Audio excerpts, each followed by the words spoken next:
What's up, everybody, and welcome to Joystick Ayrton. My name is Ayrton. This is Joystick News. It's a gaming news that we're going to put on once a week where we're going to spend about 10 or 15 minutes rapid firing just news all over the industry from the previous week. So we're ramping our channel back up. We have one review out that we did several months ago. I developed and thought and brainstormed and created the art for this channel like a year ago and just haven't really had the time or the passion to put it all together, but here we finally are, and I'm super excited for it. The end goal here is just to build the best and awesome community that we can together. I want your input in the comments and sending me emails and telling me what you like, you don't like, what you think we should do, because this isn't just a me thing, it's an us thing. I want us to build an awesome community. So with that being said, kind of the goal and outlook for what the channel is I'd love to have a Joystick News episode once a week. I'd like to do a 2 to 3 hour stream once a week as well, and then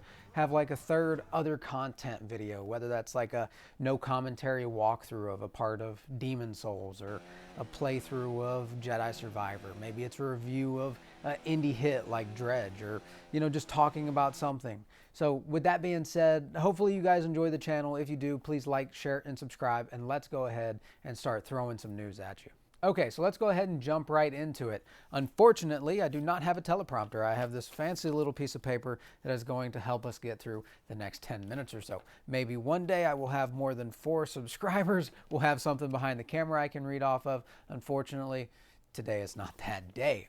But with that being said, we're going to go back and forth from seeing me and my ugly mug and seeing different things on the screen as well. So we're going to go ahead and jump into a story that we've kept hearing about for months. And it's getting a little old, and that's Microsoft lost their battle in the courts in the UK over the right to acquire Activision Blizzard. Now, them buying Activision Blizzard isn't what's the issue here, and this has been going on for several months, so you're probably fairly well caught up with it. It happened last week, but just kind of synopsing it for you, they lost their court battle, Microsoft did, and it wasn't the Call of Duty thing, it wasn't really the Sony thing, but it was because, well, I guess it was a mixture of all of it. The regulators said they were concerned about cloud gaming and Microsoft just kind of taking all of the Activision titles and locking it to their own cloud gaming service, which is somewhat of a valid thing. I never actually really thought of it that way, but I can see the slight concern. You had Stadia, you had xCloud, you had now we're getting more things from like Apple and so on, but that's really about all you had. Nvidia was over here with a little bit, and then Stadia impaled itself and disappeared off the face of the planet. Like one of the biggest tech companies on the planet, they couldn't make a controller. Like, come on. But I can see the concern there. We live to see another day. Microsoft is obviously going to make this thing happen. They'll go back to the UK regulators and say, hey, look, we guarantee we 100% will put Call of Duty on Sony's cloud network if they create it at some point in time. So I foresee that being the future of it. In more Microsoft news, things can only get worse because year to date, they're down 4% in their gaming sales. And that's honestly because the Series S and the Series X they've really been having some sale issues. Nobody was super hype about them at the beginning. Honestly, one of the biggest reasons they sold like hotcakes was the fact that you couldn't find a PlayStation, you couldn't get this, you couldn't get that. You settled with what was on the shelf because the guy behind you was going to buy it if you didn't. And now we're in that period where for the most part you can go anywhere and get a at price or at cost PlayStation or Xbox. I have Xbox, PlayStation, I have a PC. If I had to pick a console, PlayStation all day.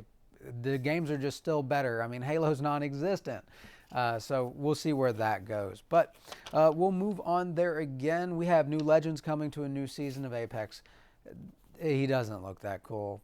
The cutscene wasn't the most impressive. Apex is a game that I play a ton of. You will probably see us streaming that on a regular basis. I've bought every season. I don't spend an exorbitant amount of money on games that way. I'm not really a free-to-play player. If I see a skin I really like, I'll throw $10 at it just because, or I'll do the new season just because I enjoy the gameplay. I think it's been pretty good for a couple years, although they're all getting kind of stale now, unfortunately. But we'll bring back up my piece of paper here. All right, so one thing that I really want to focus this channel on is spotlighting indie games, indie developers, people who do something that I think is incredible. They teach themselves how to code, regardless of what they're using, Game Maker Studio, Unity, Epic. They might have a full-time job. They come home, they work on their side project for 4 months. It's a little indie game with a really small team, and it's super successful. And that title was Dredge. It had over 10,000 positive reviews, 5 stars on Steam day of launch. It's just overwhelmingly positive reception from the community. We're going to talk about that next week in a little different kind of video, but a super good game. Super stoked for that team. They did a fantastic job. I've put a couple hours into it. It is really an indie game where like it just feels different than most titles you'll play, and we'll talk about that more. But awesome to see another indie game doing really well.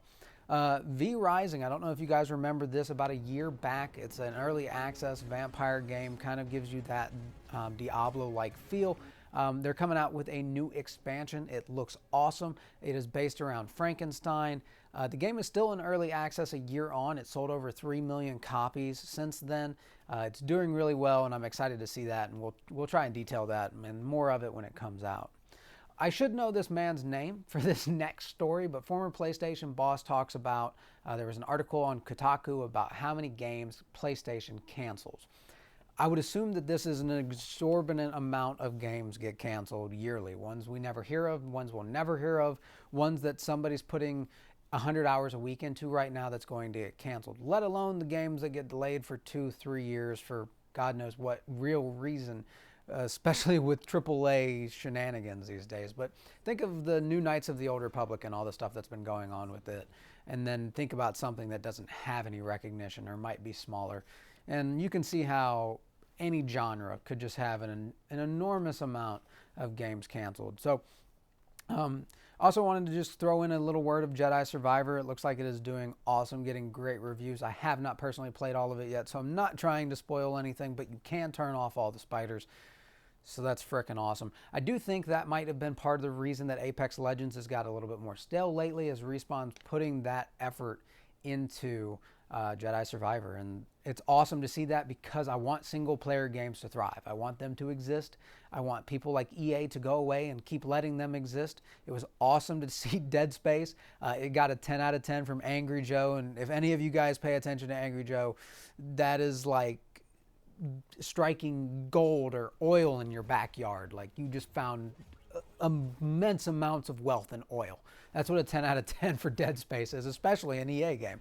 So it's awesome seeing another single player game do well. I can't wait to play it. New World and Lost. This is a funny one. The two games decided to close their forums in favor of, putting all of that stuff on Discord, which I think is great. Everybody's using Discord, but what if there was something on there somebody needed that happened 2 years ago, and they're like, hey, I need that. Now it's gone. So that's unfortunate. The community's kind of split there. Let me know if you're affected by that. I think it's a really interesting story. Moving on from that, NetEase is suing Blizzard for $44 million.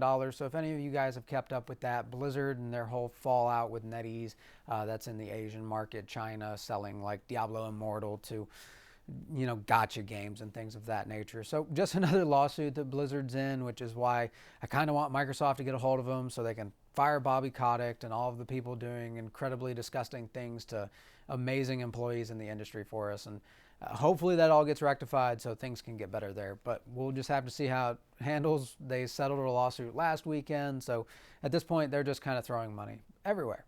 So, another thing that I thought was really interesting, Call of Duty, $1 billion franchise, made over $800 million in, I think, a weekend this year, or last year. Whatever year that was. And they are making a Call of Duty board game, but they're starting it on Kickstarter, kind of like if I was going to start a board game and I had no funds, but I made $1 billion. It doesn't really make sense, and I can't wait for the story to develop a little bit more to see exactly where that ends up. And the last thing I kind of wanted to talk about was the Zelda game coming. You have the new Zelda game graphically enhanced. It's going to look better. It's much bigger. And how long is that going to play on the Switch? When are they going to have to bring out some hardware upgrades for games coming in the future here pretty soon? Because this game's going to be taxing. it'll be interesting to see how it runs on it, to be completely honest with you, because the hardware in it is just, it's getting outdated. And I'm interested in seeing, is there going to be a middle step where they're like, here's this big Switch upgrade, we're kind of doing what the Steam Deck did, or is there going to be a new Nintendo console coming soon? So with that being said, hope you guys liked the video. We plan on doing a rapid fire news like this for Joystick Gaming News episode 2 next week. We're going to add in some co-hosts, some different guests and things of that nature. Maybe we get big enough, we add in you guys, or we stream it. We'll see what happens. But thank you guys for watching. Let me know what you thought in the comment section down below, and we will see you in Joystick Ayrton in the next one.